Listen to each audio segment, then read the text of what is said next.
Güzel insanlar, bu bizim İtalyan dönərdir. Şimdi dadına baxıb hamı deyir ki, möhtəşəmdir. Özü də gördüyünüz kimi qabağınızda belə xidmət olunur. Ver yazın. Baba, do formaggio.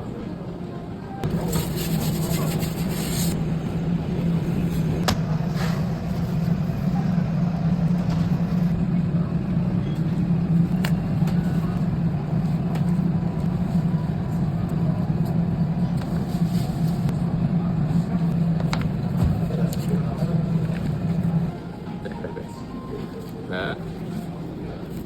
geriye başlayalım bunu yemeğe. Bundan önce tadına bakmışım. Çok beğendim. Çok tatlı. Süper.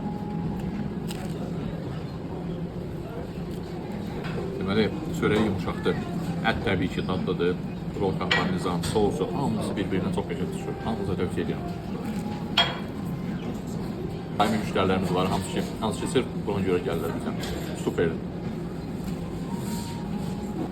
Yəni də kimi gözləyirsin?